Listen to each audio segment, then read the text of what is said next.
Hey, what's going on, everybody? Jason Gaddy, and today we're going to talk about 2 warning signs that you're about to have a really, really nasty injury in the gym. So, kind of the first one is kind of a duck, like probably pretty much everybody knows. The first warning sign that you're going to have a very bad injury in the gym is coming straight off of an injury previously and trying to push the muscle, work the muscle without stretching out, without warming out or warming up, without, you know, easing into the motion, just trying to shock the muscle and get it back to where it was previously before the injury. And I know that there's a lot of younger guys that do that. You know, they think, well, I'm invincible. You know, yeah, I had an injury, but I can just, all I got to do is just push myself, you know, quit being a bitch and get this shit up and whatever and blah, blah, blah. Or, you know, their buddies like, come on, man, you can do it, you can do it. And then they end up re-injuring their stuff. And when you re-injure it, it's a hell of a lot worse.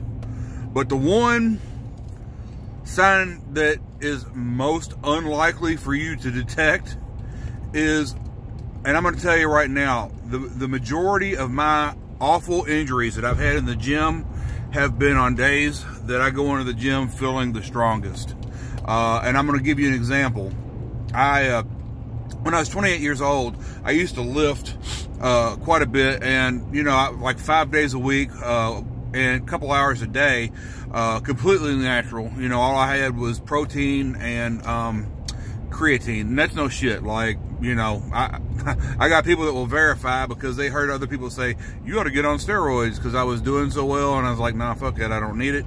But one day in the gym, I decided, you know, man, God, I feel so good, I'm just going to get in here and I'm going to see what I could do on these upright rows. So I get on an upright row machine, and I was at Powerhouse Gym in Louisville. It was on Breckenridge Lane back in the day. And if you don't know about Powerhouse Gym in Louisville, it's one of those gyms where when WWF wrestlers come in town for a show, they would go to Powerhouse Gym and work out and, you know, hang out there and stuff. I mean, it was a big boy gym.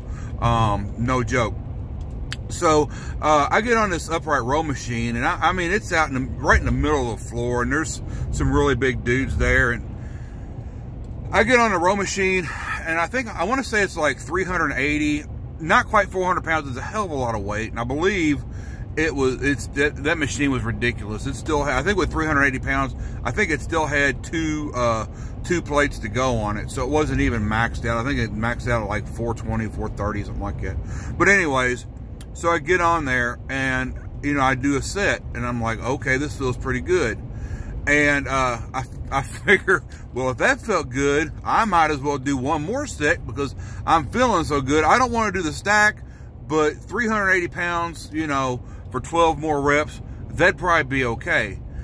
So I get on there, and I get about 4 or 5 deep in my reps, and all of a sudden something pops in my back, and it was audible. You could hear the back like pop real loud, and all I could do, I just let go of the handles for the row machine and literally froze in place and fell over on my side.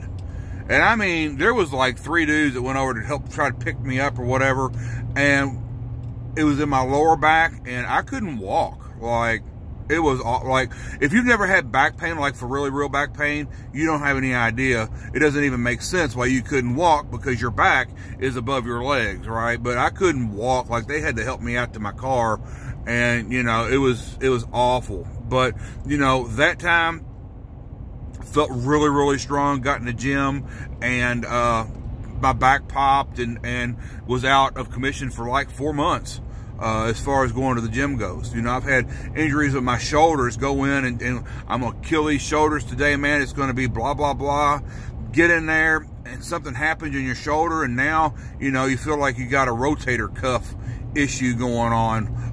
You know, I've done multiple arm videos where I'm doing like 12 arm exercises, and I'm gonna push myself a little bit harder, push myself a little harder, a little further, you know, and end up with like, you know, mess my wrist up, and you know, and can't grab anything for like 6 months. So on the days that you feel really, really, really strong, I would suggest not trying to see what your limit is, because that is when you're probably most likely to get an injury on your best day, which seems counterintuitive, but I've never seen anybody like go in on a lazy day, you know, kind of half-ass and hurt themselves. It's always on days when they're completely pumped up and, you know, man, I feel great. We're going to get in here, we'll kill this shit, and then, bam, they get hurt. So, all right, well, listen, thank you all for watching, man. Please like the video, share the video, subscribe to my channel, and, you know, think about it. Last time you got hurt, how was that day going before your injury? Were you feeling pretty good, or were you kind of feeling half-assed? I'm going to venture to say you're probably feeling pretty good until, you know, you heard the pop or you felt the tear. So, something to think about. Thank you.